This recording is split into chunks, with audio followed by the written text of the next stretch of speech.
Welcome to the Run It Back Podcast, where we run back everything from the 80s and 90s. I'm Jason. I'm Sarah. And today we're running back My Girl from 1991. And this was your pick. It was my pick.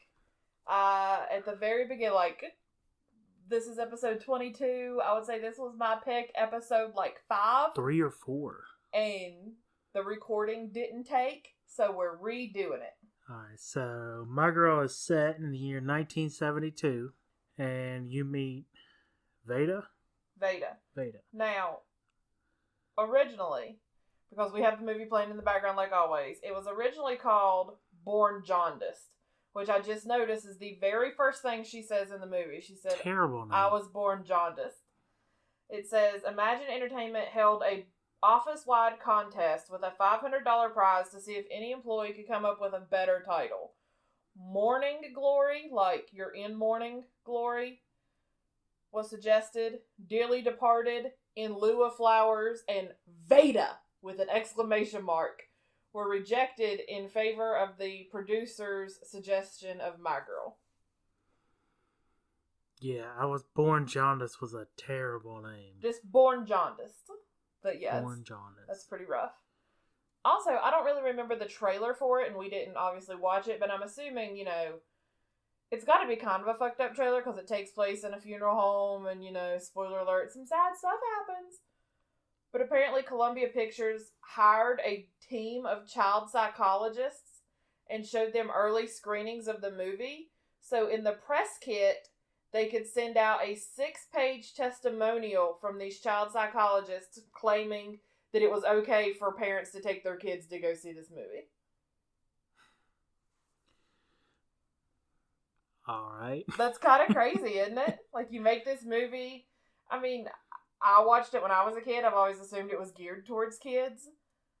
That you have to have child psychologists say it's okay.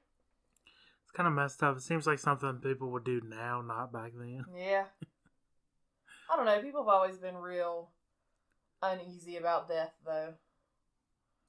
When a kid can handle it, when a kid can't. Nobody's ever ready for it, but... I spent all day making my dad's will, so we don't even need... we don't even need to discuss it any further. Jesus. But I guess the earlier you let kids know, but at the same time you need to make sure the kid can handle it. I don't feel like I was taught to handle it in a correct or okay manner, and neither were you, because we tend to make jokes about death, and I think it's mostly because we're uncomfortable. Probably. But it comes out in the form of jokes. Like, we made a joke the other day, and our nephew, who was apparently taught to handle it better, was very upset. Like, the local funeral home in town always had a small parking lot. They've recently made the parking lot bigger, but people would park across the street at the local businesses everywhere. And we have to drive, like when I was little, my dad and I would have to drive past that funeral home to get to our house.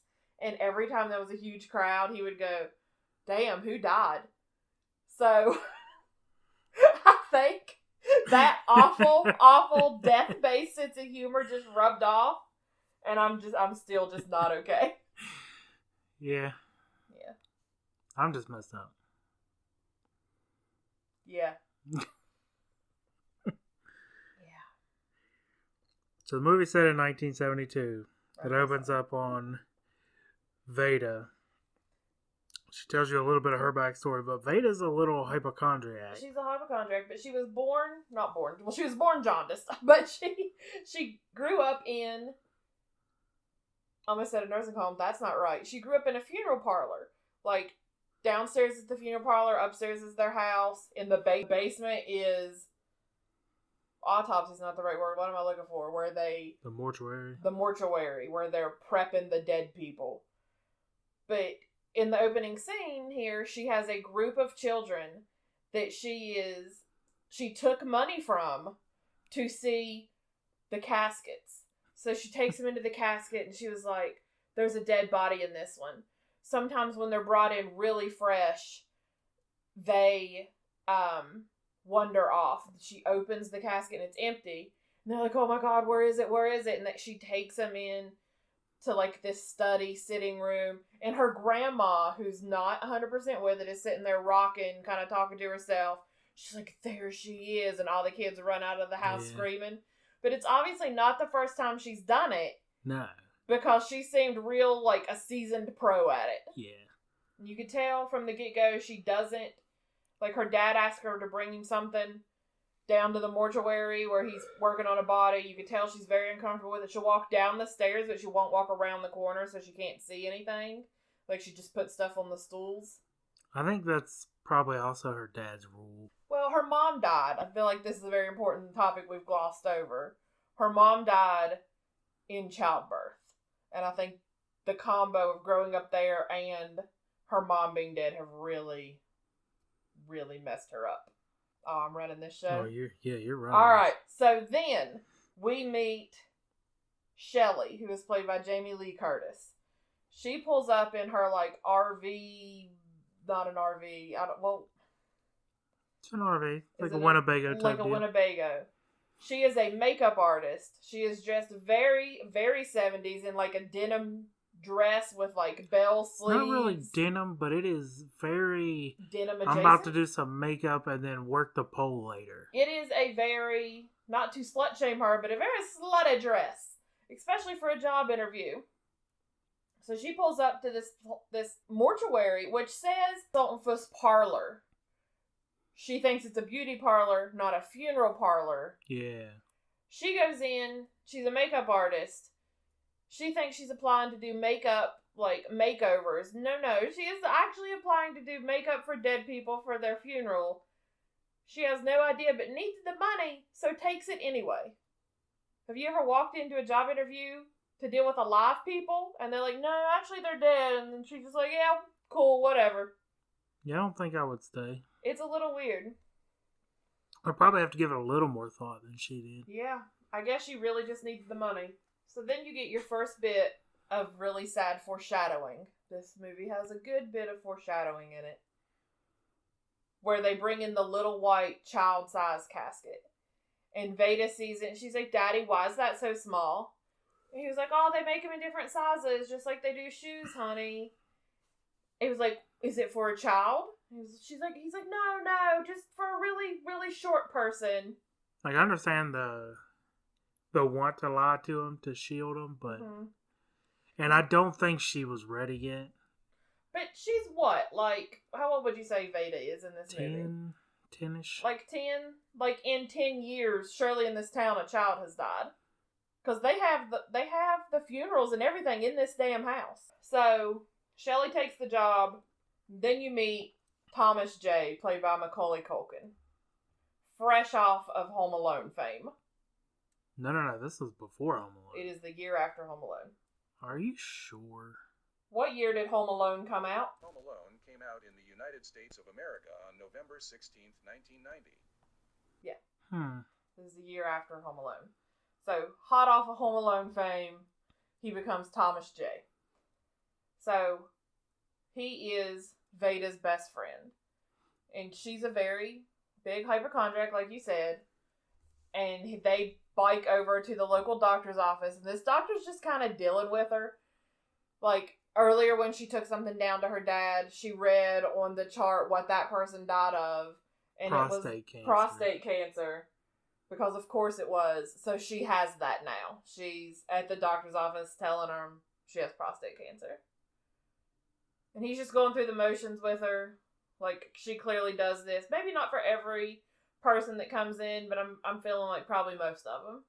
Yeah, but as soon as she's talking about what she has, he was like, did they bring Mr. Layton to us? Because he knew the patient, what he died from and everything. It does seem like a very small town. And she gets kind of irritated and says she's going to have to get a second opinion. I don't know what other crazy doctor is going to deal with her. Yeah. But I mean, that's really kind of amazing for this doctor. Like, you think about doctors and how busy they are, and it's hard, to even see their regular patients, but he's clearly all the time, probably at least on a weekly basis, dealing with this little girl. Oh, it wouldn't happen today. You don't think, even in this little small town? Nah. Probably not. She'd have to ask a question on the portal. Yeah. Yeah, submit your question in writing and wait. Oh, I have a quote down that I forgot. So old Shelley's she's going to take this job to work on these dead people. And she says, they're dead. All they have left is their looks. Not really. Not really. Well, she's going to fix that, man. She's going to make it better. And that is not really for that person. That's for everybody else. I am a big, big fan of closed caskets. Do you. Whatever. But I will not go to a funeral that I know is going to have an open casket. It fucks me up. I don't like it. Don't like it at all. You want to take those funeral selfies? Those old people are savage with taking pictures of dead people. I was once going through like a photo album that my grandma had, and they're just normal photos of the family, whatever, until the last like 5 pages, and then they're just all dead people in coffins. And it probably fucked me up. I probably need to go talk to somebody about that. Need some therapy. Yeah, I'm a firm believer you should take pictures of people while they're still alive. And then at your grandma's funeral, one of your family members was taking pictures, not of her, but like of you and your dad and you and your sister. But she and was like the backdrop. Yeah, like all these cute family pictures, but she was definitely taking it at an angle so that dead grandma is definitely photobombing laying everybody in the back, casket open. And I'm just like, oh my God. Yeah. So then we meet Veda's true love. Right, her teacher. Her English teacher. Is it Mr. Bixler? I think so, Mr. Bixler. He lives down the block. He just bought the house down the block from her. He's painting it. It's summertime, so she's not in school. But she stops and talks to him and then goes home and starts like singing to his picture. She finds out he's teaching a summer creative writing class, which she later enrolls in. Now this is like the scene I probably remember like one of the most. This is one of the best scenes. Like the whole family sitting at dinner. Veda's dad, Harry, and his brother, Phil, are at the table, the dinner table, talking loudly about whatever person they're embalming. Grandma's out of her head. She's singing a show tune. Veda's laying on the floor, dying because she choked on a chicken bone. Well, when Shelley tries to help her, she's like, I think it's my prostate. And then, like, rolls over and, like, fake dies a little bit. Yeah. Shelley comes into this crazy scene. She's trying to help Veda. They're all ignoring her because she clearly does this all the time. Shelley is freaked out. Later, you have the 1991 Mean Girl Squad. Yeah, but there's one good one.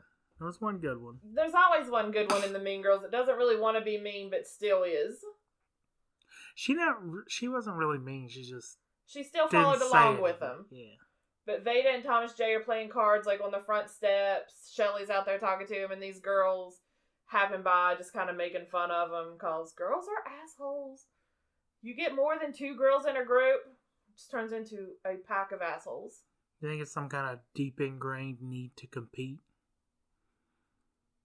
Probably. Seems like that would be counterproductive for a small group of people trying to survive the wilderness. Girls are savage. Like, even your best friends sometimes, not now, but at that age, even the people that you think are your best friends are kind of a little bit mean to you sometimes. Well, there's always, if you have more than 2, so 3 or more people in a group, anytime one of those people is not in the group, that's the person that gets talked about. That's the person that gets ripped on. Yeah, but girls are mean to each other's face. Guys are too, but it's more guys. What was that in? Little boys are more physically bullying. Mm-hmm. Little girls is like destroy you psychological emotionally. warfare. I was once in a friend group with these people, and we were like really good best friends. Like, we spent every day together. We did stuff together all the time. We were always at each other's houses. And then she kind of started hanging out with other people a little bit, and she decided that every friend group, and I quote, every friend group has to have the ugly friend, and that's you. Wow. Right? What a bitch. Wow. I mean, I happen to have this public forum here. I know that you have children now. Oh. Ra-ta-ta-ta! I'm in the ghetto. Yeah, I accept apologies at runitbackpod@gmail.com. I'll take my apologies on Venmo, PayPal, I've got a the Cash App. There you go. Who was that? I'll tell you when we're not recording. You can cut it out. In case I get drunk while I'm editing. Oh. In case you forget, like... Blah, blah, blah. Anyways, Shelly sees Veda's mood ring, and it's black. And she's like, oh, that's a pretty ring. And Veda explains to her that it's her mood ring, and she's like, it's black. And Thomas J says, it's always black. She's always in a bad mood. She's like, it's only black when I'm around you. Yeah, they're like a little tiny married couple. They are. They're adorable. So she's telling Shelly about this creative writing class she wants to do. She's really into it, but she says her dad will never give her the money. And she's like, you don't know. Just ask him. He might. So we're laying more groundwork for the class. So right now, Veda's playing with basketball in the house. She kind of lost a little bit of it. Lost control of the basketball, and it kind of hit the door that leads to the basement where the embalming takes place. And she goes down there to get it. She's kind of hesitant. She looks around the corner. She sees Mr. Layton covered up. But she's going to get her basketball. But Shelly walks by the basement door and sees that it's cracked open and like shuts it and kind of pushes it kind of hard. Well, Veda comes back up and can't get it open. Can't get it open. Starts to have a panic attack. Out. She covers her ears and starts singing. Shelly hears her like scream crying and opens the door. But I mean, that has to be terrifying. Yeah, but Shelly is still wearing like her stripper dresses. Which is a problem because she does this old woman's makeup and she puts like blue eyeshadow on her and a bright red lip. And Harry's like, you made her look like a $2 hooker. She was like, I think I made her look nice. See, this makes her eyes more defined and this gives her... All I could think of This gives her a nice sensual pout. She's like, she was the school marm. The school what? Marm. What's marm? School marm. It was like the school teacher back like a million years ago. Whatever. See, she was the old school marm. He holds the picture next to her, and it's like kind of like a bland, everyday picture, and like she's all lit up with makeup. She's like, ooh, this should be hitting different. All right. But she finally takes him aside. She's like, hey, your daughter's fucked up in the head. She's like, is there anything wrong with Veda? And he gets instantly defensive, as people do. Was like, she just likes to play. I was like, no, I think it's more than that. And then he gets mad. I was like, don't you tell me how to raise my daughter. And he just said it. She's 11. So, a lot of people get upset when people ask questions like that. And she was nice enough to do it in private, away from the kid. Yeah. Be like, hey, I think she needs to talk to somebody. Yeah. She's confused. Like, she doesn't realize that these people are gone.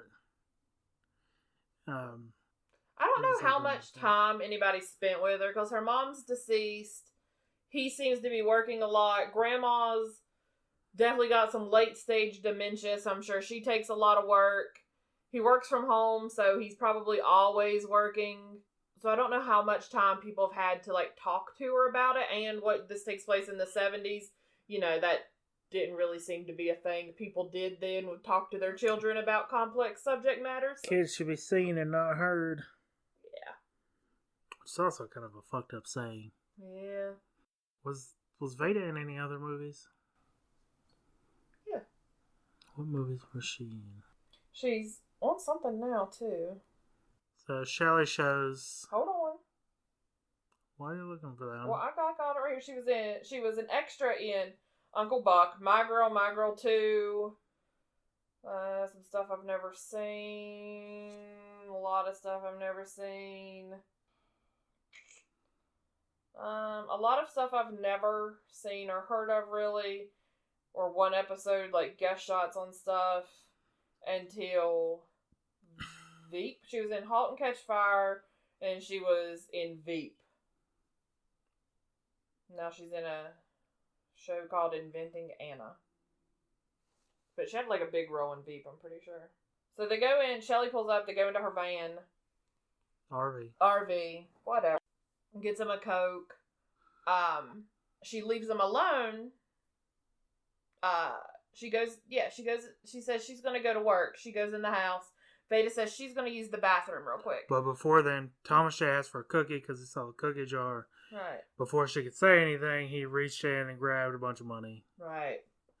So that's how Veda knew there was money there. There was money there. She says she's going to go to work. And Veda's like, oh, can I use your bathroom? And she says yeah, and leaves her in there to use the bathroom by herself, and she steals the money for the writing class.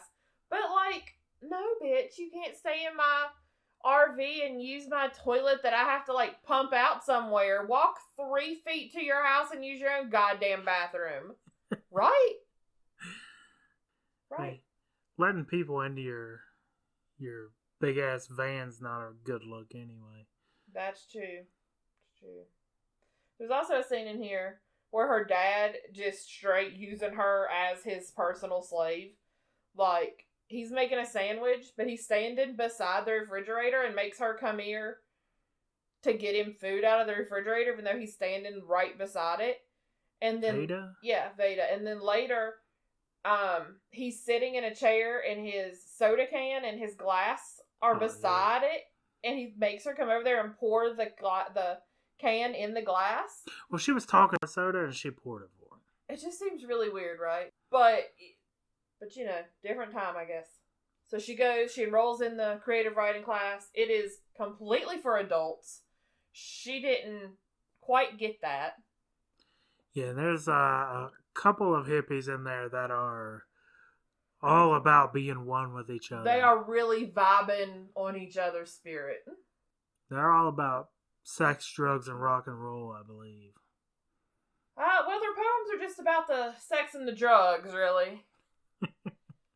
Veda's like, I got a poem about ice cream. Yeah, she reads a cute little poem about ice cream, Ode to Ice Cream, right after the sex and drug hippie poem where she's like filling herself, like the hippie's like filling herself up. And it's like, he covers me like a blanket. Yeah. In what? Ugh. The teacher tells her that it's a very nice poem about ice cream, but he's looking for something a little deeper. He doesn't want to let her stay in this class, and they, like, the rest of the adults gang up on him and make him let her stay. Her dad would shit. Oh, yeah. If he knew she was 11 years old in this hippie, sex, drug poem class.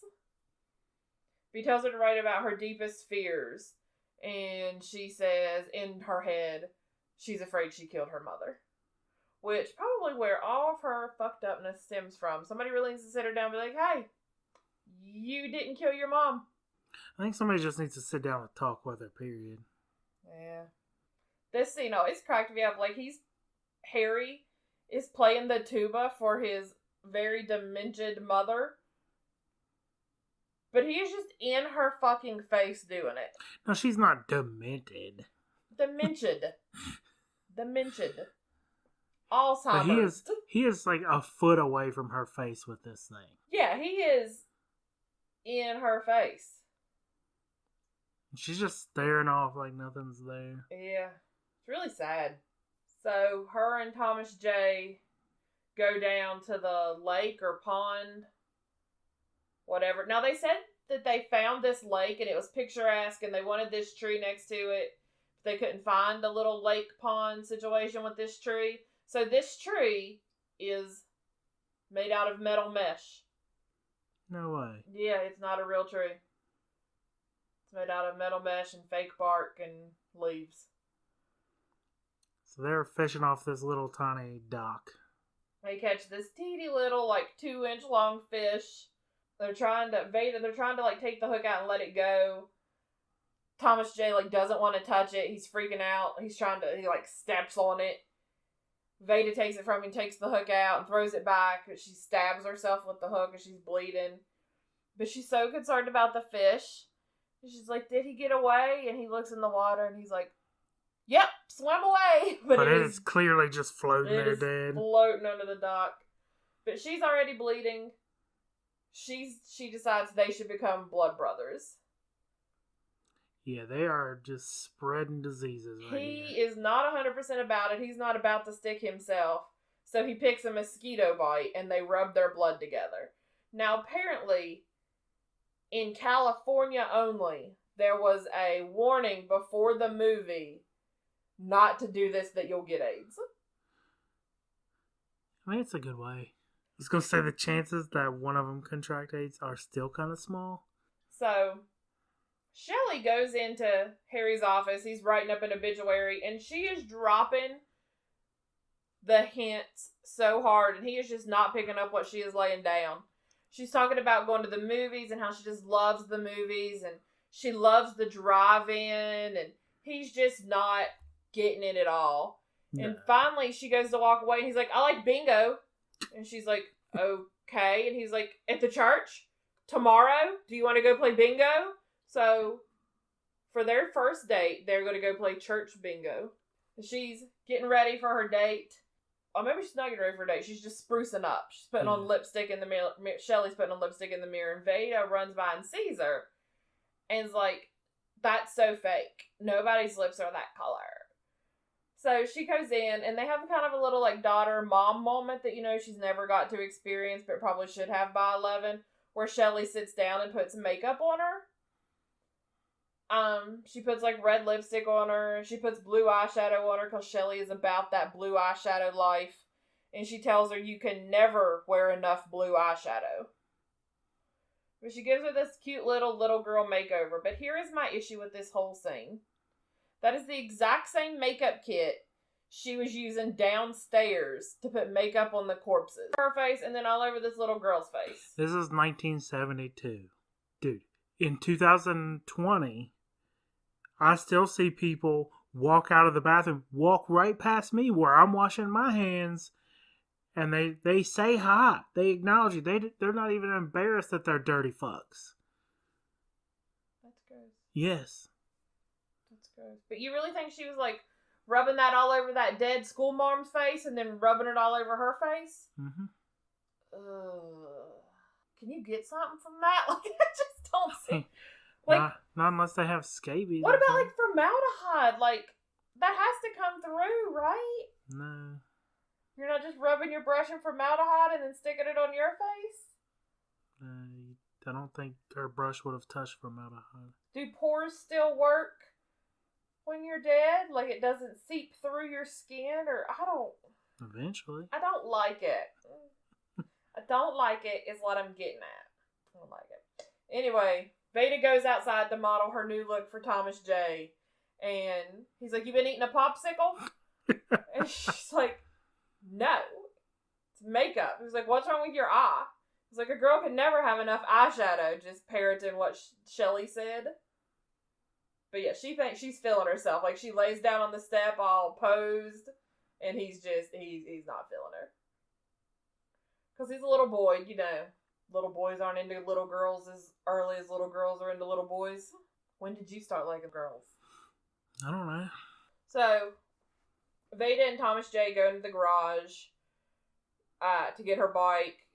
The chain's broke. She's trying to find something to fix it, and the chain. It's not the chain. It's one of her streamers. Oh, tassels. Streamers. Tassels. Strippers have tassels. Bikes have streamers? Yes. Strippers have tassels and bikes have streamers. Just in case y'all needed to know. The more you know. So they go into the garage. They start going through, like, old stuff.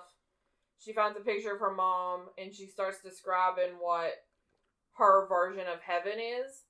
Like, the clouds are made of marshmallows, and nobody ever gets hurt, and you ride horses all day, and when you play sports, nobody gets picked last, and everybody's happy all the time. And Thomas J's like, what if you are scared of horses? And she's like, it doesn't matter, because they're not regular horses, and if you fall off, you don't get hurt, and they have wings, and it's amazing, and it's awesome. And she takes the picture of her dad and her mom, puts it in her pocket. But I thought that was a really cute interpretation of heaven. A little weird with the marshmallow clouds. I mean, they look like clouds or cotton candy. I mean, they look like clouds. The clouds look like marshmallows or cotton candy or whatever to a little kid. So after that scene, you got Harry getting ready to go on his bingo date. Yeah. His brother sees him and tries to tell him about today's women. Yeah, old Phil don't know nothing about today's women, let me tell you. No. He starts telling him about women's lib and the women's right movement and don't open any doors for her and don't help her with anything. Don't pull her chair out. But that's not really how to go about it. Yeah, he's just giving him all kinds of bad advice. Yeah. So the whole time they're on this date, he's just kind of trying to set the tone with what his brother said. And he's awkward from the beginning. Yeah. He clearly hasn't been out on a date since, like... He said 20 years. Yeah. Could you imagine, like, if something happened to one of us, like, dating again? No, I wouldn't. You wouldn't date? No. Why? Because I'm irreplaceable? Yeah, sure. Ouch! Rude and hurtful. So say something does happen to you. Mm-hmm. After, whatever amount of time, there's no way I could deal with people today. Like, just dealing with the public in general and seeing how they treat people. Mm-hmm. No. You're not making yourself a Tinder or Plenty of Fish app or any of that? No, like, in today's world, I feel like people are so self-centered and everything's about them and nobody actually listens to the other person. They just let you talk and they're just waiting for the pause so they can say something, so they can blurt out whatever the fuck is in their head. Mm-hmm. And they all annoy me. I annoy you. Not as much as them. I love you too, honey. You couldn't either. Huh? You couldn't either. I couldn't, but I couldn't for different reasons. Not because all people aggravate the shit out of me, just because I feel like you're irreplaceable in my heart. I love you too. Thanks. They leave on their date. Veda decides she's going to stalk them. So she sneaks out of the house. She goes and gets Thomas J. He sneaks out of his house. And they follow him on their date. Like we said, it's church bingo. It's set up in like a tent outside.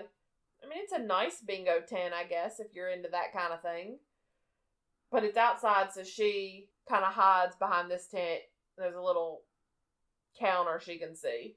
They are the youngest people at bingo by approximately 50 years. Harry and... Oh, yeah, Harry and Shelley are the youngest by a large margin. I feel like this is where he finds his clients. Well, here's the problem I have with this. Why are they okay, like all these church people okay with bingo, but you can't throw 5 down on the, on the game on Sunday? Because they're both gambling. Yeah, but the bingo money goes to the church, don't you know? Some of it. But Shelley leans over to him and she's like, I just had the worst thought. I'm going to be putting makeup on some of these people soon. And he's like, yeah, why do you think these 2 seats were empty?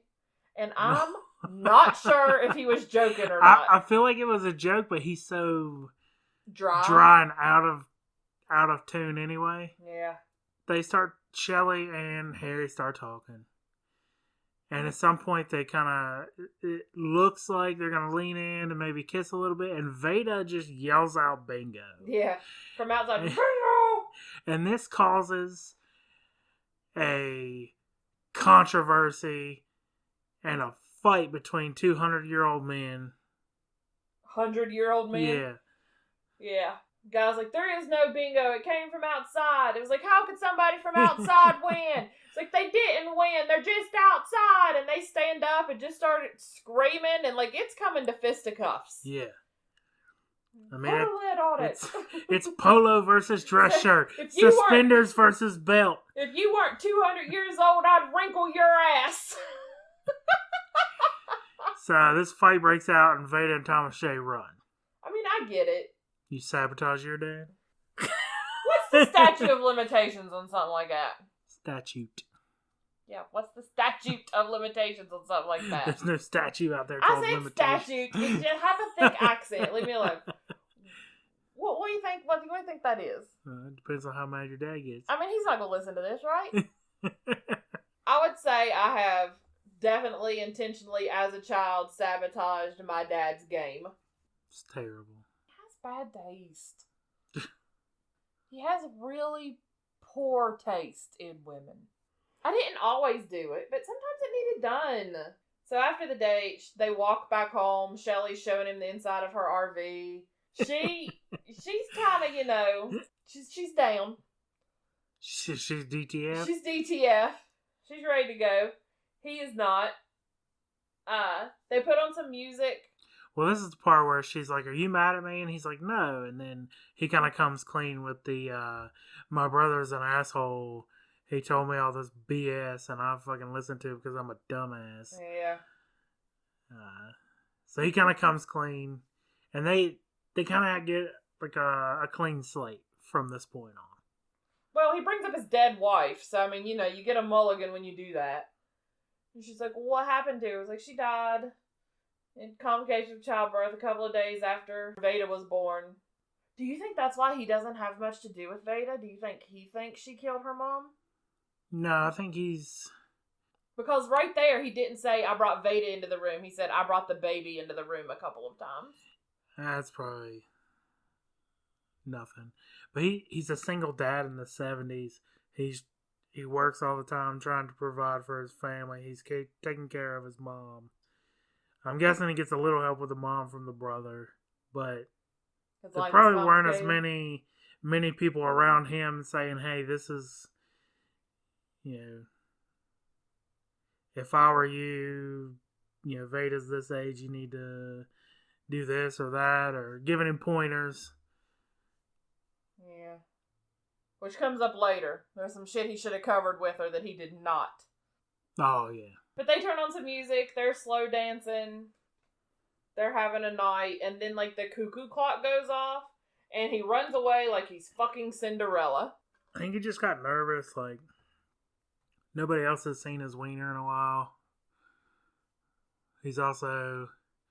I almost feel like it's almost like a guilty thing, where this is his first romantic encounter since his wife died. Right. And he's like, it's almost like he gets because they're doing awkward right after. They're doing a little heavy kissing. I wouldn't call it heavy kissing, but they're doing 70s heavy kissing.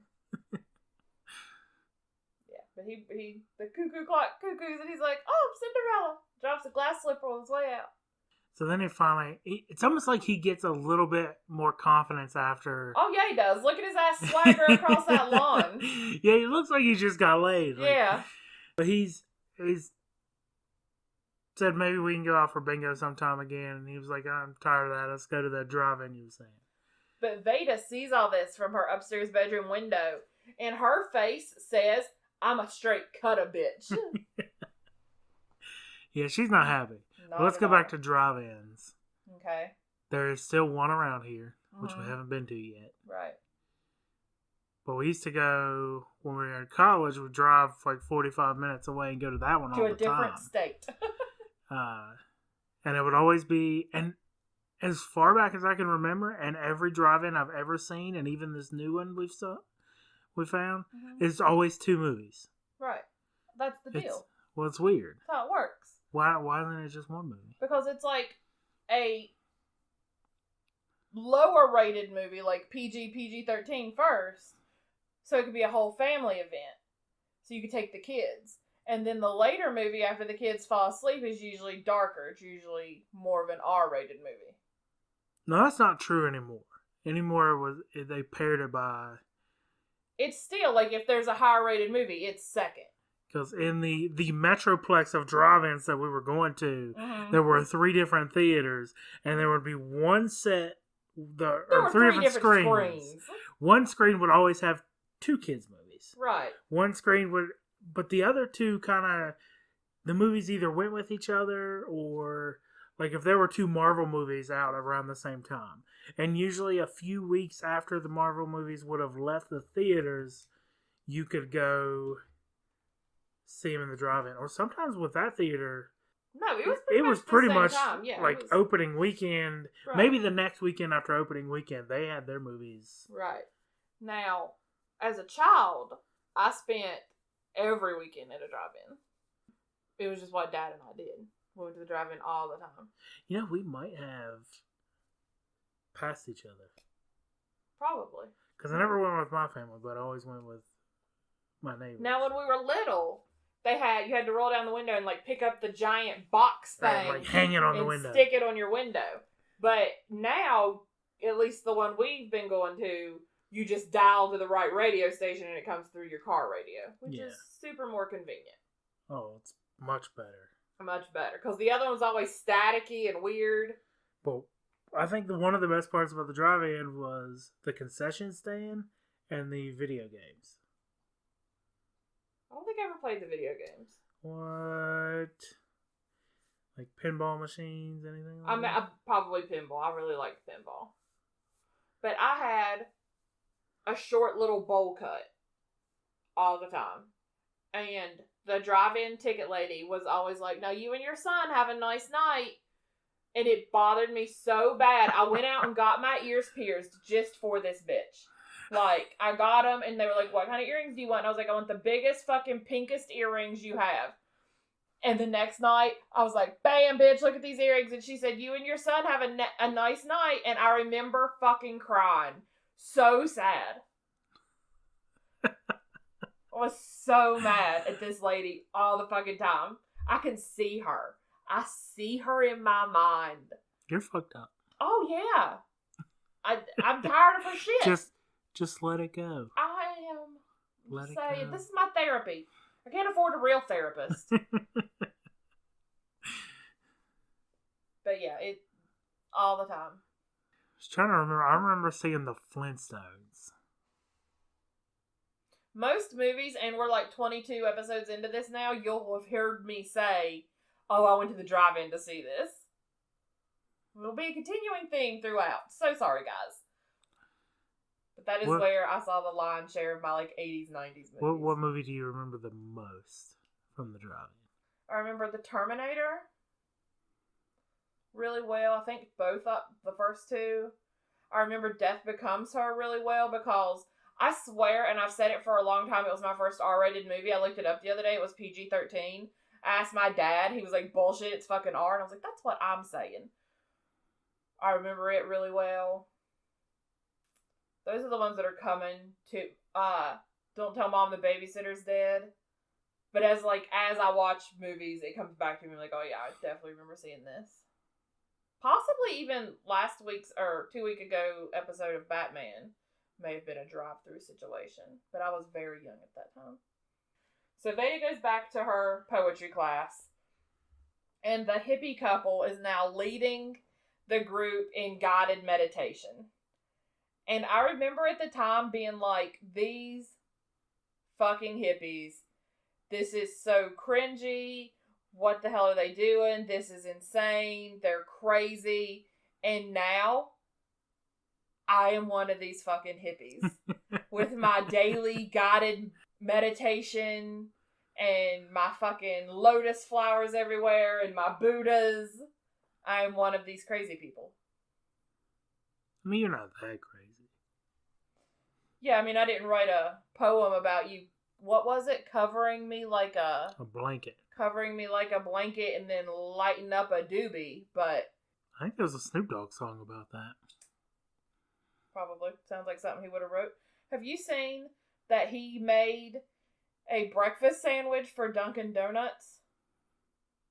I know he was on that commercial. He's in a commercial because they're using a plant-based patty. Oh. So it's Snoop Dogg's plant-based patty, but his breakfast sandwich uses donuts for the bun. So it's like a donut, egg, cheese, the plant-based patty, and a donut. I'm not real. I mean, I guess I'd have to try before I just thought it sounded very Snoop Dogg. I don't know. I wouldn't be down with the... So after she leaves poetry class with the hippies, she goes grocery shopping with her dad and Shelly for their 4th of July picnic. And her dad and Shelly are being very cutesy, flirty, adorable. And she's like, Dad, can we get some of these? And I don't know what she holds up, but it was definitely something they didn't need. And he was like, yeah, honey, anything you want. So she just starts, like, going down the aisle with her arm out, just smashing cans into the buggy, scowling at Shelly, just madder than hell that this lady's around. And it goes to the actual 4th of July cookout, where he is again playing the tuba, and they're all well, they played allegiance. the national anthem at the barbecue. You're right, and they all have their hands over their heart to the flag while he plays. They sit down for a nice meal. It looks fucking delicious. The hamburgers, hot dogs, baked beans, corn. I'm getting hungry. It's like 10:30 at night, and all I want is a burger, and I don't even eat meat. You eat chickens? I eat chickens. So, Shelly's ex-husband and his friend show up. They are the most 70s thing I've ever seen in my life. He kind of looks like Disco Stew. He does kind of look like Disco Stew. Like Disco Stew meets Willy Wonka kind of situation? No, just straight up real life Disco Stew. Oh. So, apparently, she kind of stole the RV from him, and he's there to claim it back. Yeah. But he's also a real dick. Like, she introduces everybody. She's like, this is Veda. And he was like, oh my god, Veda Sultanfuss, tough break, kid. Yeah. She said, Veda's like, oh my god, you used to be married? Are you here to take her back? Yeah, Veda's throwing it down in her face. But, you find out, Harry's a savage in this scene. Harry's a bit of a savage. He really pulls on that funeral home director experience he has and starts talking about the RV like it's a loved one. It's like, yeah. I know you're going through a tough time now and you've lost someone special to you, but you should try to focus on the good times you had with the RV. Because those days are over now. Yeah. So he's trying to like physically take the keys from Shelly, and Harry just hauls off and punches him right in the stomach. And his friend, which apparently is his brother, grabs him. He's like, oh, you're his brother? I expect you'll be visiting us here very often then. I was like, what? Was he saying something about him being buried in the backyard? Because if he ever comes back here to bother her again, I'm going to bury him in my front yard. Yeah. And then he just walks off. Yeah. And then it cuts to night when they're leaving. I'm guessing they just had a fun barbecue with them for the rest of the day. I guess. It's very weird. But she gets to keep her RV. But Harry's very sweet. Harry won her over right there, protecting her honor. So Shelly and Harry are watching the fireworks. They're kind of having a little romantic moment. Veda is big mad about it, sitting on the swing with her uncle. Her uncle's kind of having a heart-to-heart kind of situation. He's like, he really likes her. She says, does he love her? Does he love her? He's like, yeah, probably. And he starts talking about what a good guy her dad is. And how Shelly's good for him. And how her mom used to make him happy all the time. And he's been sad ever since. And this is the first time he's really seen him happy since she died. And kind of having a you need to let this happen kind of moment with her. Yeah. I don't know. I still don't think she's getting it. I don't think she's happy with that. So she goes back to the doctor. This is the chicken bone scene. I thought it was when she was passed out on the floor. She says she swallowed a chicken bone. So the nurse gives Veda and Thomas J these huge oral syringes full of water to use as like squirt guns. So they're running around out there in the woods, running around, squirting each other, playing around, and they find the bee's nest that's fallen, and they kick it, nothing happens. No, it didn't fall. You're right. They they found it and he squirts water at it, and that's when it falls. Nope, they throw rocks at it. Yeah, y'all not do that, Thomas J. You know you're allergic. You're allergic to everything.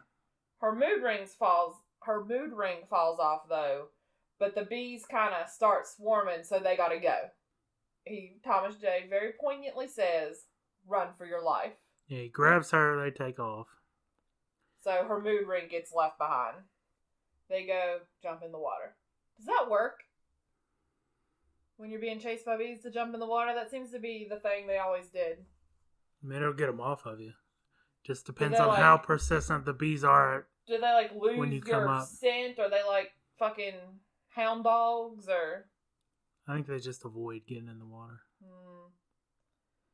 Alright, so she comes home soaking damn wet, and her dad announces to get ready. They're going to the carnival. And she seems a little bit excited until he says Shelly's coming with us, and then her face just... Yeah. So she plays one of the little games and wins a goldfish. And she's carrying it around in a bag. She's having a good night. And Shelly bends down to talk to her. And Shelly has a new ring on her hand. And she's like, "Oh, did you win that?" And she's like, "Well, no." And her dad's like, we gotta talk to you, honey, because they are engaged. And she drops her little fishy. Yeah, she starts, I think she has a little miniature internal panic attack. Yeah. She drops the fish, and Shelly says, "It's okay, honey. We can get you a new one." And she's like, "No. This is my fish. I love him. I'll never replace him." Like, right, like, looking her dad in the eye. Like, I love him. I won't replace him. But she tells Thomas J about the ring, kind of venting to him, and he's like, "Was it a Dakota ring?" Yeah. But they decide they're going to go in the bumper cars. Oh, yeah. So Veda and Shelly go on the bumper cars. Shelly's all excited. They're just going to have fun. And Veda is out for damn blood. She doesn't let Shelly move. Like, she gets her trapped. She is just ramming her. Ramming the shit out of her. Yeah. I mean, it was probably therapeutic for her. Shelly probably has a little bit of whiplash, but... Yeah, towards the end, Shelly started getting like, "Hey, little demon child." Yeah. Like, this is not what I signed up for, damn it.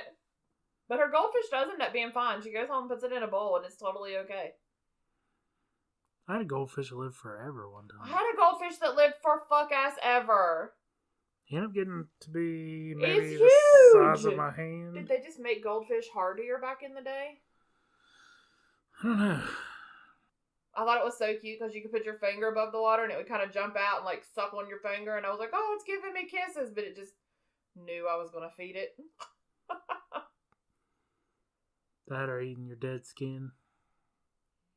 That could be. Like the little fishes at the manicure place. The next morning, Veda goes to the bathroom. And you just hear screams. And she runs out looking for her dad. He's not there. Shelly's like, "What's wrong? What's wrong?" She's like, "I'm hemorrhaging. I gotta go to the doctor now. I need daddy." I was like, "How old are you, Veda?" I was like, "I'm 11. She's like, "Oh boy. Okay. Come on. We gotta have a talk." Cause Veda started her period. In that scene where she goes, "Oh boy," the first thing I could think of is Sam has leapt into Shelly's body at the wrong time. Figures out that he's gonna have to have Quantum leap. Yeah. He goes, "Oh boy." He has to now have this talk with this 11-year-old girl. He's like, "Can I go back to like all the people he's like either avoided killing or all the wrongs he's all righted." the wrongs, yeah." That's funny. But she tells her about the period and all this stuff. And Thomas J's outside. He wants to play with her. And she walks outside and pushes him off of her steps and was like, "Come back in 5 to 7 days. Yeah, hormones hit her hard. Now, is this the point where she runs away? Yes, she goes to Thomas J's house, gets him. They're gonna go out to play. His mom is very sweet. You can tell they have a very like wholesome house. he comes outside and she's like, I'm running away. My dad's getting married. We gotta go. And you think, she says they're going to California, but you think they're gone far away. Like, eventually he says he's got to go home. He's hungry. It's dinner time. So he goes back. And she's like, I'm going to stay. And then it pans away and she's like laying in the tree in her backyard. Yeah. Well, to be fair, earlier in the day, they went all around town. They're out in the woods. They rode their bikes, but apparently it's in a circle. Because he's like, we've been past this tree 3 times. Oh, here's your scene where he asked if it was a decoder ring, and she says the R word. She says, you are such a retard. Oh, my goodness. Oh, my 1991 goodness. coming in strong here. So maybe the sex talk was after they ran away, because I haven't wrote down. Maybe. I have it the other way for some reason, but he goes home. She stays in this tree. I think she eventually just gets tired and is like, screw it, I'm going to bed. Yeah. This is where she comes home and nobody's even noticed that she was gone. Because she keeps opening and slamming the front door. And nobody notices that she's there or cares that she was gone. I mean, she was in the front yard. Still. Her dad and grandma are just passed out in front of the TV. And I got confused. You alright, the I'm hemorrhaging period talk comes after they ran away. Here it is. They have a really big house, though. Well, it's part house, part funeral home. I don't guess you have any first period stories you want to share or nothing. Nope. I mean, I guess I was witness to a few in school. Mine was equally dramatic to this, as I screamed and freaked out because I was very young, and it was during Thanksgiving dinner in front of all of the extended family. So did everybody want to chime in? It was at Mom's. It wasn't with the people you're thinking. Oh. But I stopped eating. I freaked out. She laid me down on the couch in front of everybody and put a cold towel on my head and told everybody I was sick. Yeah. So did you know anything about this before then? Yeah. I'm sure I did, but I was young. Was not prepared. Yeah, she pushes Thomas J down. That's why I wrote Hormones Hit Her Hard. She pushes him away. He falls down. She's like, you come back in 5 to 7 days, and just runs inside. Yeah. Yeah, she got her first mood swing real hard. So they're having a funeral. She's supposed to be watching Grandma, but she has to go to the bathroom real quick, and Grandma just gets up out of her chair and walks into this funeral in front of all these people and starts, singing opera? Something. Some kind of classical song. And she gets in a ton of trouble. But I mean, dude, don't give an 11-year-old such a job, Especially while you're off just playing hanky-panky with the makeup artist. Because they're just kissing in the hall while she's in the bathroom. I think Grandma was just drawn to the music. Yeah, she just wants to be the entertainment. So she storms out after she gets in trouble for letting Grandma wander. And they're sitting back under their tree by the lake, which is really pretty. I want this scene. I was just talking about how she's gonna marry Mr. Bixler. He says you can't marry a teacher. He'll give you always, and it wouldn't be fair. So she asked if he had ever kissed anybody. That's how all this starts. So she basically coerces him into kissing her, and they do the whole to see what the big deal is. Yeah. Well, first they practice on themselves. They practice on the back of their hand, which is kind of adorable. But she coerces him into kissing her. He thinks he needs to get her a ring. He's like, oh, she lost her ring. You're getting well ahead of yourself. No, they kiss. Hold on. She makes him close his eyes. They kiss, and it's the quickest. I don't even know if their lips fully touch each other. But he basically settles for second place. Because Veda's like, if me and Mr. Bixler don't work out, you're next. Well, she says, say something. And he doesn't know what to say. And she's like, hurry up, just say something. So he stands up and just starts saying the Pledge of Allegiance. And she's like, that's a damn good idea. So they're just looking at each other, standing up with their hands over their hearts, doing the Pledge of Allegiance. And it's super awkward. Now, apparently, they were actually each other's first kiss in this movie was their first actual kisses. And they said that they had to do that scene 15 times and they hated it. I can see that. It's awkward. People watching. I mean, can it really be worse than being chased by bees? Like, which scene do you hate worse? The first kiss scene or the being chased by bees? Oh, he's like, if you don't get married to Mr. Bixler, what'd you think of me? What'd you think of me? So he's happy that he just won second place. Right. He knows there's no chance for first as long as Mr. Bixler's in town. So he's happy. He decides, I'm going to do something nice for her. I'm going to go find her ring. Right. He shouldn't have went and found her ring. No. She also shouldn't have coerced him into kissing her, but whatever. He didn't fucking coerce him. He got me too. They're little kids. She said, have you ever kissed anybody? He said no. She said, maybe we should. He was like, okay. She didn't coerce him any more than I coerced you. Where are those eyes? So he does find her ring. He does find her ring, yeah.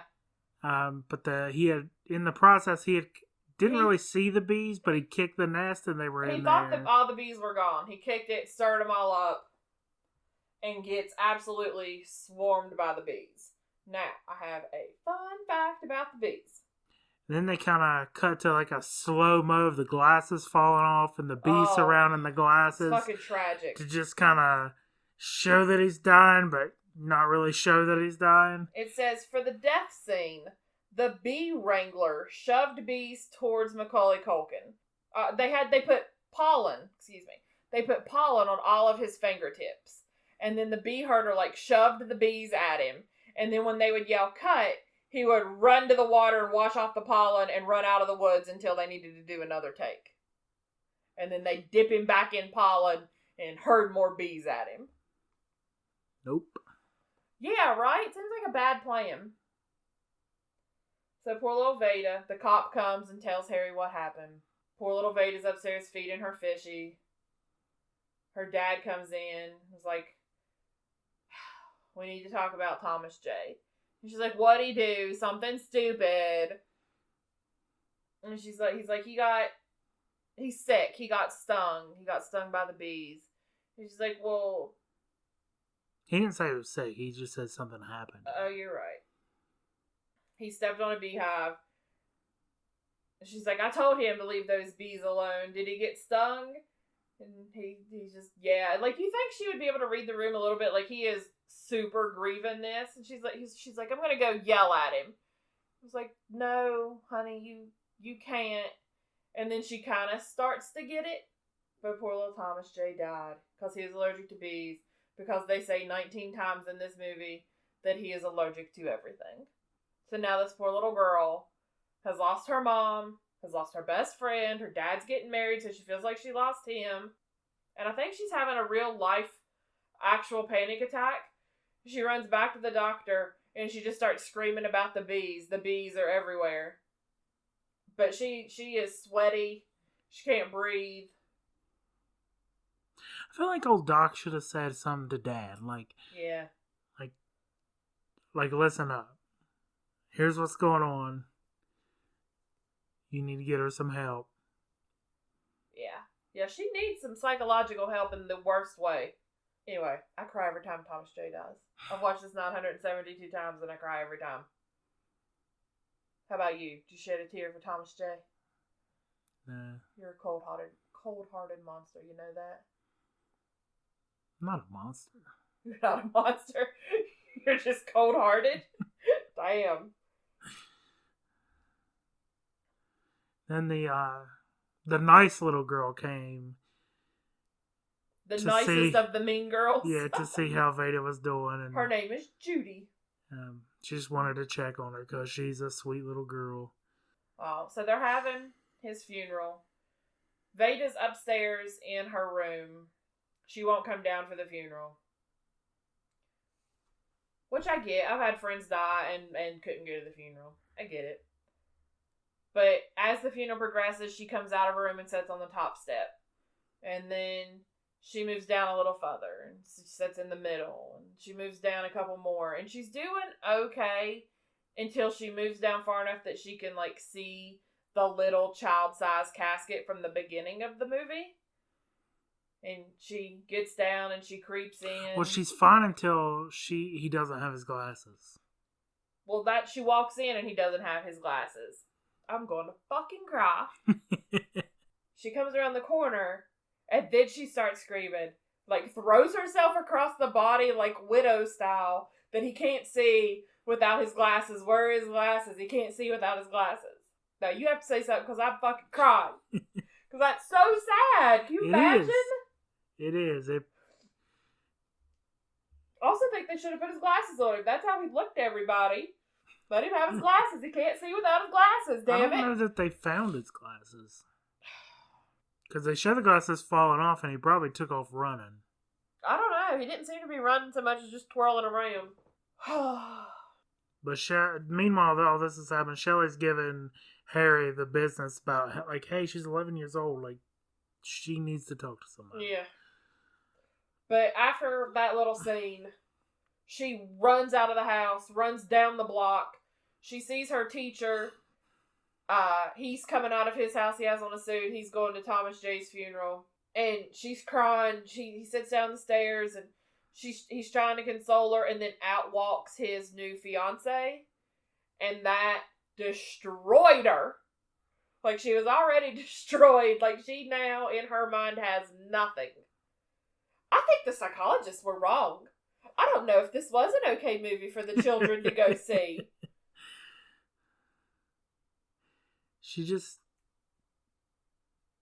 It's the first time that she's really dealing with grief, because she didn't know her mother. Right.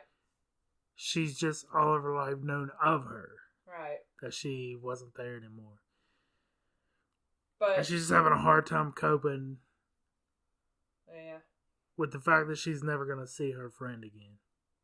So after the teacher's fiance, she just takes off running again, and she just runs. This time, she kind of runs away and people actually notice. So her dad, it's late at night, her dad doesn't know where she is. It's the 70s, there's no damn cell phones. He's going to go out and look for her. Other people have been out looking for her. She comes home while he's out looking for her, and Shelley's home. And Shelley, like, mothers her and takes care of her and gives her a bath and puts her to bed. Her dad comes home, freaked out because he doesn't know she's home yet because nobody can call and say anything. Cell phones were really a great invention here. But he goes up to her room to check on her, and she's awake, and she asks him, did I kill my mother? It's a hell of a time to ask that. Well, that's really what's been on her mind the whole time. Just fucking stop crying, and now they're showing it. But he explains to her that no, she didn't kill her mother. Her mother loved her so much, blah, blah, blah, blah, blah. Fucking done with this fucking movie. I watched this so much as a kid. I don't remember being a little emo shit, but I might have been a little emo shit if this was one of my favorite movies growing up. Anyway, a few days later, she's out with her dad. And they're at a store. She sees Thomas J's mom. And she was like, oh, I've been meaning to bring this by. And she has the mood ring. Which has now turned blue. Which means you're happy. Did guys have mood rings? I super had a mood ring. I guess I was a little bit hippie then, too. I guess the hippie's always been in me. But it's blue. But it's happy. Now, was it happy because Thomas J was the last one to have it? Or because, like, somebody finally explained to her that she didn't kill her mom? And now she's more at ease. Guess that's open to interpretation. Is it like the spinning top in Inception? The My Girl mood ring and the Inception top, same level? She goes to her final creative writing poetry class and reads this very sad as fuck. So she reads this sad as fuck poem about this weeping willow, which is the tree where her and Thomas J always were on the lake, for her final poem. And she has a dress on. It's very important because she's dressed like a little boy throughout this entire movie. She has a dress on.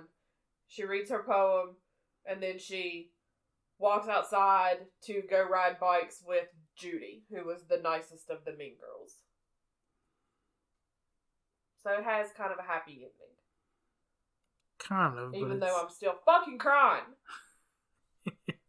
What do you mean it kind of has a happy ending? I mean, it's not all... Like a kid dies, but she's okay. Yeah. So. Alright. Its budget was $15 million. I know you like your figures.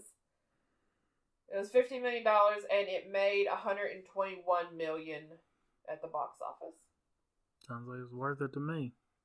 So, you want to take a stab at the... Tomater. 50. It is, the critics is 53. Adults 70. Adults. The audience is 77. Nice. You pretty much nailed it. Alright. So now it's time for Ratchet Reviews. Alright. 1.5 stars. Rip to him. But if it were me, I would have simply not got stung by the bees. Oh, really? Yeah. Just control nature like that. Yeah. I mean, it seems like a totally solid plan. All right, Beastmaster. I just don't think that his plan initially was to get stung by the bees. His plan was like, I'm going to go get this ring and get wrecked. Yeah. You suck, get good. Yeah. 2 stars. Like drinking a straight shot of maple syrup. So I'm guessing they're saying it was too sugary sweet. But I don't typically cry buckets at sugary sweet movies about death at a fucking funeral home. I don't get it. 2 stars. Technically a movie. Yeah, I guess that's technically a review. Technically a review. These people are savage as fuck. No, there's a difference between being savage and being an asshole. That's true. That last one was just an asshole. 0.5 star. Poor film. I found it not great, boring, waste of money, shouldn't have been made. Poor acting.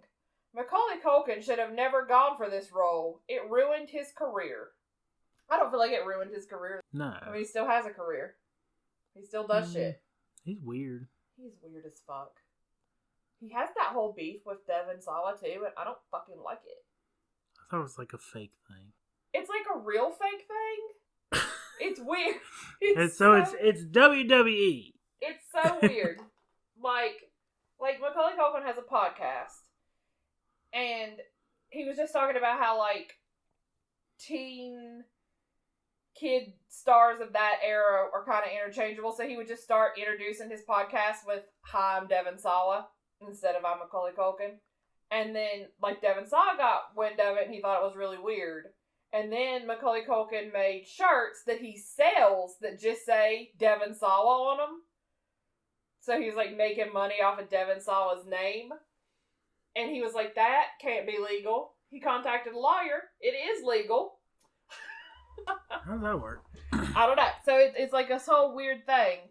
And then Macaulay Culkin's girlfriend, like all girls that age, just has all the crushes on Devon Sawa. So, for her birthday one year, Macaulay Culkin bought her devonsawa.com, and I'm pretty sure it's still active. Hold on. Gotta hand it to him. He's weird as fuck, but those are pretty good moves. Yeah. And then they have a little Twitter beef sometimes, too. Yeah, it's still active. It's just a picture of Devon Sawa is staying with Eminem, which is the standard place your text here. I hope you like it. I spent a lot of time making it, and then there's just old headshots of Devon Sawa. And then just like the standard whatever was there is still there. That was fucking Leonardo DiCaprio. I was about to say, I don't think that's him. And then it just says goodbye. Yeah, so he kind of got upset about that too, and then they have this whole Twitter beef. It's very weird. Didn't Devon Sawa go on his podcast? Devon Sawa went on his podcast, yeah. And they wore like rabbit ears or some bullshit. Well, everybody that goes on Macaulay Culkin's podcast wears rabbit ears because that's the name of the podcast. He's a weirdo. Bunny ears. I'm trying to remember what happened at the end of it. They said they were done with their beef and it was over. But then at the end, Devon Sawa or Macaulay Culkin did something mean, and I can't remember what the fuck it was now. I can't remember. It doesn't matter. How did we get here? Macaulay Culkin still has a career. Yeah. But I mean, he's a bajillionaire. What does it matter? He got the Home Alone money. He's fine. I'd like to have that Home Alone money. I don't think his parents embezzled from him, so he's still fine. 1 star.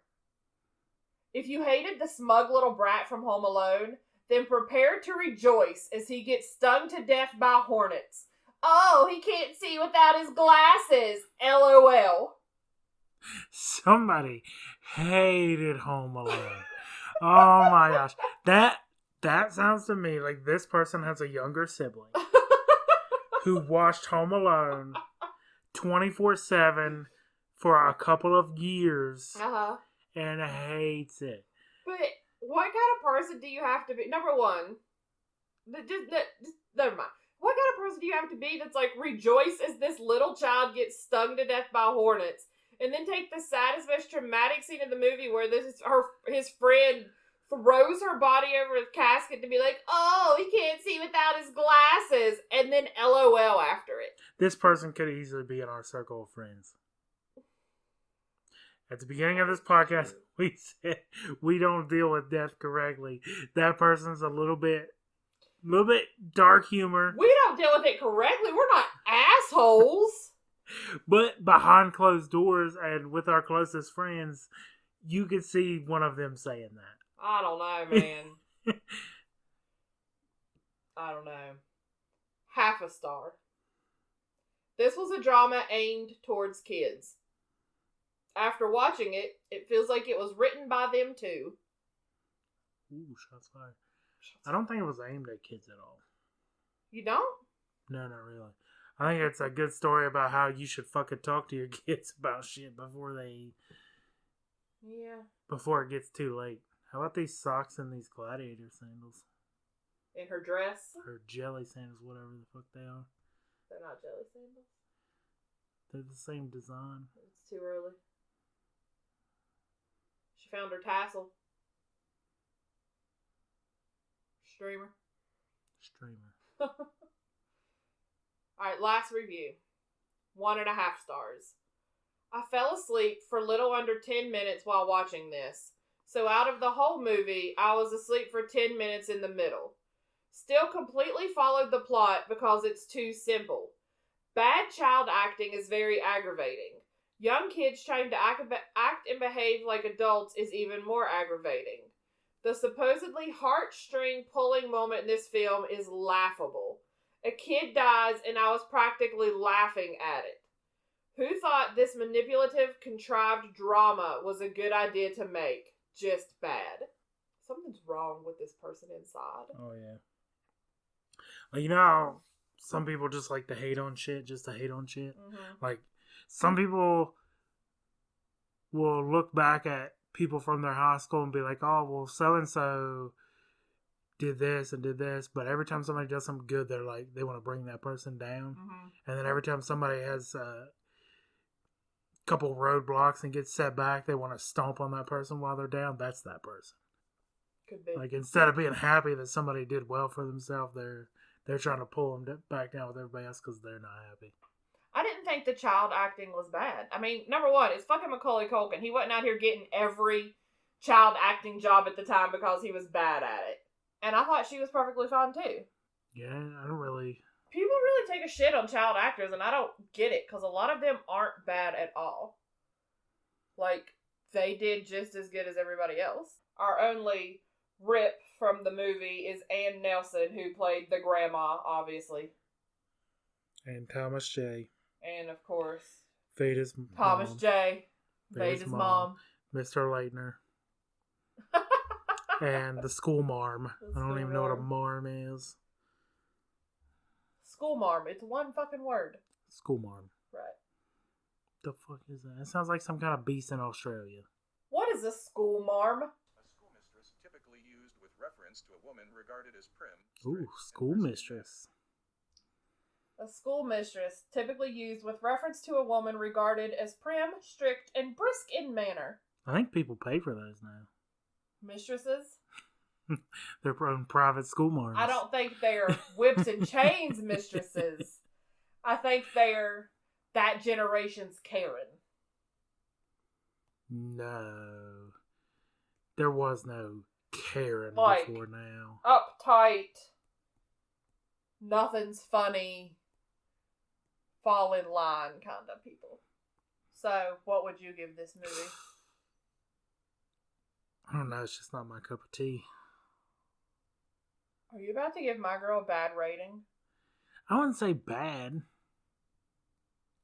This is about to be goddamn Now and Then all over again, isn't it? I would give it a... We're doing out of 5? Yeah. 2.5, right down the middle. It's not bad. It's just not my cup of tea. You're gonna give it a 2.5? A 2.5? Yeah. It's just not... Like, it's not a movie that I would watch over again just to watch it.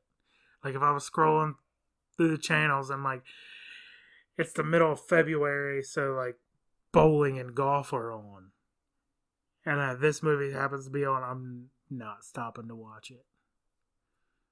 But it's not terrible. Like, if I was at somebody else's house and they stopped on it, I would watch it. 2.5. Yeah. It's at least a 5. At least a 5? Yes, it's a perfect movie. It's... I wouldn't... Nostalgia. Like I said, I can't really find anything... There's nothing wrong with the movie. Right. It's not that I hate it. Right. It's just not for me. So I'm not going to be that person that goes on Google or Apple and be like, he writes dies. a Fuck shitty him. review about it because it's just not me. Okay. It is me. And you would give it at least a 5. I would give it a 5, yeah. I mean, some of that's probably nostalgia. Clouded my judgment, but yeah. This is one of your favorite all-time movies. Yes. I watched it about a bazillion times growing up. Okay. So what's another? Oh God, are you gonna ask what my favorite movie is? Because I am not Yes. prepared to settle on a movie today. I've had a rough day. For those of you that haven't listened before, Sarah will not settle even on like a final 3. Like, she is afraid to hurt the other movie's feelings. Like the physical copy of that movie will get sad and deteriorate because of the love that was not given to it. You know, dwindle like Tinkerbell because it wasn't given enough attention. It's possible. If somebody had a gun to your head and said, pick 3 movies that you would watch for the rest of your life, or I'm going to shoot you. But that's a different question. Because the movies I would watch for the rest of my life are like Jurassic Park, Twister, and... Twister's not that good of a movie. But so now Jurassic Park has to be your favorite movie. You listed it first. But it's not. But every time I see it on, I stop on it and watch it. Then it's your favorite. It's not my favorite movie, goddammit. No. See, Goddammit, is Jurassic Park my favorite fucking movie? Yes! It No! is. You just don't want to commit because you don't want to hurt the other movie's feelings. Jurassic Park cannot be my favorite movie. I walked out of the theater in tears when I was a kid and it came out in the middle of the movie. It cannot now be my favorite. If that is the first movie you went to. If you want to watch a movie for the rest of your life, that's your favorite movie. No, it's just a... Or at least one of the top favorites. It's just a movie with a lot of rewatchability. No. That would be your favorite movie. Listen, you can make a post and settle this online, but it's, at the end of the day, just because you rate a movie a 5, if you're not going to... I feel like you can't rate a movie a 5 unless it's going to be one of your favorites. It's a 5. It's a good movie. I've watched it a ton, but here's the issue. I would not watch this a lot now because I'm fucking too sensitive for this movie now. Like, I can't. Like, I will only, even if I'm interested and invested in it, I can't watch things that are going to give me anxiety because I can't take it. Like, We have not yet finished. Like, we have one episode left of Mr. Robot, and that entire series I've just been white knuckling it because it makes me uneasy inside. I won't watch things that I know are going to make me sad. Like, we haven't seen the new Joker movie, and it's because I know it's going to make me sad. I will retract my statement. I was wrong. You can rate a movie a 5 and not have it be your favorite. It can be a really good movie, but it just doesn't. What movie did you come up with in your head that's a 5 but you won't rewatch? Well, not necessarily a 5, but you remember watching Django Unchained? Yeah. And the only reason we didn't immediately watch it over is because it was so fucking long. Right. And I had to go to work. Right. So, thinking about that, like, I would rate that movie highly, but I wouldn't say it's one of my favorites. Right. So I take that back. I was wrong. Yeah. But if you're going to list a movie as something you would watch over and over and over again, that's your favorite movie. Like when, if you think about a kid that watches a movie, how do you know it's their favorite movie?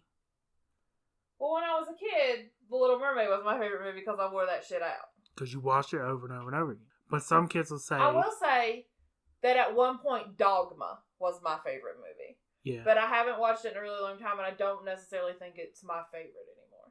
I thought Dogma was a really good movie. Dogma is a really good movie. We're going to have to do it. It's a 90s movie. Anybody that hasn't watched that needs to watch it. I think he did a really good job explaining... Like, a lot of people thought it was against... A lot of people who didn't watch the movie thought it was against religion. We'll do the Dogma movie podcast later. I don't know. Get off my ass. So, she's just staring at the DVD case. Probably thinking, be like, oh... We don't even own Jurassic Park. I love you all. Don't be sad. Why are you being such an asshole to me right now? Because you've never been able to be like, I can understand not putting I'm a Libra. one. I can understand not putting one, but I've... Because I have 2 or 3 that I really like. And I don't know which one's my top one. I'm a Libra. I don't have to pick. I can't do it. You're a Libra, you should be able to make a decision. No, we can't make decisions. But just, I will mention, while I am staring at this DVD case, and it is possibly where the I can't watch sad movies started, Up, like Pixar's Up, fucking gutted my ass. It's a rough one. I can't handle it. Like, they told a better love story in like 10 minutes with no words at all. Than all of Twilight. Than all of anything. Than anything. And then she died, and it killed me. It was like its own little short film at the beginning. It was awful. I mean, it was a good movie, but it tore me up. I can't handle it. That's how you know a movie's really good. You walk out of the movie and go, fuck this movie. That movie. And you're still thinking about it the next day or the week later, then that shit was good. There's no arguing about it. If you're still, like, if you read a book and a month later you're still thinking about it, then regardless of what you thought when you read it, you're like, this book is a piece of shit. I don't like it. But if you're still thinking about it a month later, then I feel like you did like it. It struck a nerve in your brain and it stuck with it. So for you, that would be Jurassic Park. So can you name a favorite movie yet? Can you name a favorite anything? I mean, goddamn me, I guess it's fucking Jurassic Park. I don't know. Number 2? What's number 2? What's your second favorite movie? I don't know. Leave me alone. What do you mean, can I name a favorite anything? You have trouble naming favorite anything. You're making my chest hurt. It was like if I asked you which one of our dogs is your favorite. And I know it's River. It's not River. River likes me better. Moxie will not have shit all to do with me if Daddy is home. When Daddy's gone, Moxie will love on me and hang out with me. But if Daddy's home or Pawpaw's here or she has a better offer, Mommy can go fuck herself. Now, lately, River this one's getting the same way. Is Mommy's baby. Well, that's because you worked like 19 days in a row and she missed you. But she is still, that is Mommy's little guard dog. More like alert dog. She's not going to guard you from getting robbed. She's just going to alert you that you are getting robbed. She guarded Pawpaw. She got behind him and was showing teeth. Like, she was going to protect her Pawpaw. Showing teeth as in her tooth was sticking out? No. Or, like, actually snarling? Showing her teeth. Because, again, Pawpaw is River's favorite human. We are but a mere 2 and 3. What about cartoon? Bob's Burgers. Can't believe you're just going to let The Simpsons hang like that. Early Simpsons are good, but Bob's Burgers overall. Now, you always said you... I want to be Louise. You want to be Louise, but you're a Tina. Yeah. I want to be a Louise, but I'm just a Tina. Anyway, we're way off track. Oh, it's bad. We're 2.5 hours into a shit show that went off the rails. There's a fun goal in there. Any more reviews? No, I'm out of reviews. I felt like, I'm glad the kid died. Ha ha ha. Was peak ratchet review. I think the one just hated Home Alone. Could be. Now, Dan Aykroyd has his own vodka. What was that called? Crystal Skull. Crystal Skull. He's like a whack job now, right? Who isn't? Who isn't? Like, he's big into, like... UFOs and ghosts and conspiracy theories and shit. I googled it. I wanted to get the name of Macaulay Culkin's podcast right. It is the Bunny Ears Podcast. And Devon Sawa is on season 2, episode 1. It's weird the podcasts have a season. If it's not like a scripted. Well, you take a break, come back. So, I've listened to a couple of Macaulay Culkin's podcasts.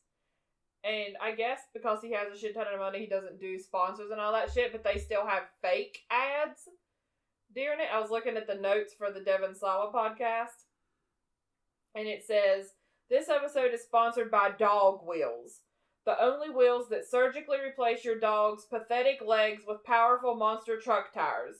Dog Wheels, because doesn't your Chihuahua deserve to crush 4 Rottweilers in a row at the dog park? Soup up your dog today. Weird. It is very weird. And they just get weirder. The weirdest shit. And then he has ads for other podcasts that are fake. Kind of mocking what we're doing. Like, fake ads for, like, the Seinfeld podcast or the Designing Women podcast. Like, obscure old shows. Like, Seinfeld and Designing Women are obscure, but you know what I'm saying. The Empty Nest podcast. Empty Nest, that's an old one. My grandma used to watch that shit. I used to watch that shit. I love that shit. Me and your grandma would have been tight. Alright, so I said 2.5 because it's right down the middle for me. I said 5. It's not bad. It's not my cup of tea. Mm-hmm.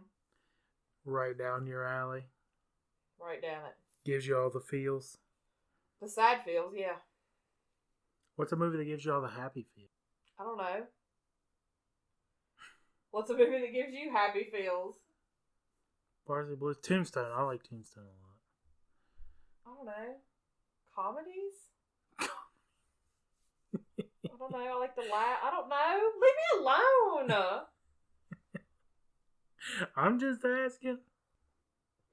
Alright, so next week we're going to do Goonies, or The Goonies.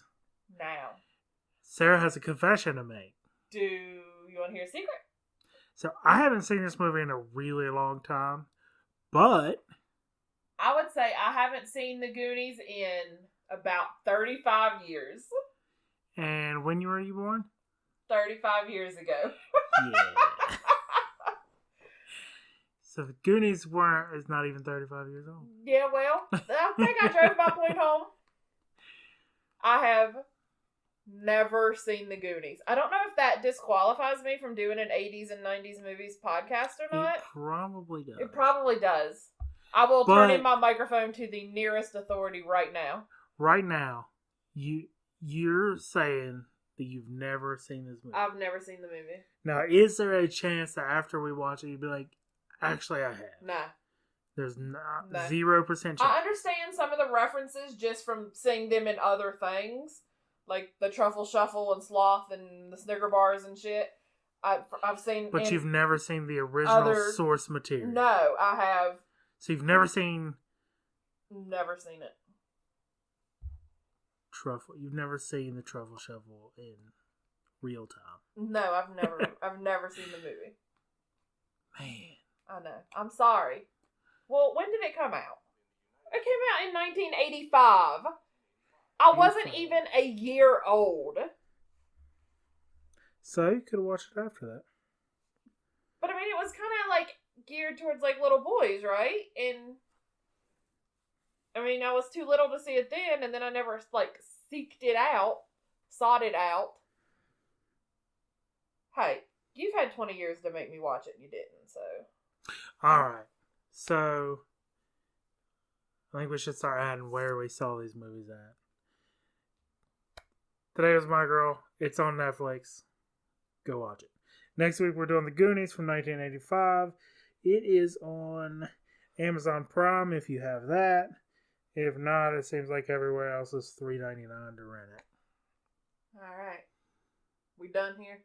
So if you want to follow along for next week, go check that out.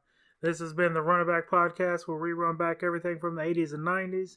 I'm Jason. I'm Sarah. You can follow us on all of our social media on Facebook and Instagram at Run It Back Pod, on Twitter at Pod Run It Back. And I still haven't mastered TikTok yet, but it's coming. I got some fly ideas. It's also at Run It Back Pod.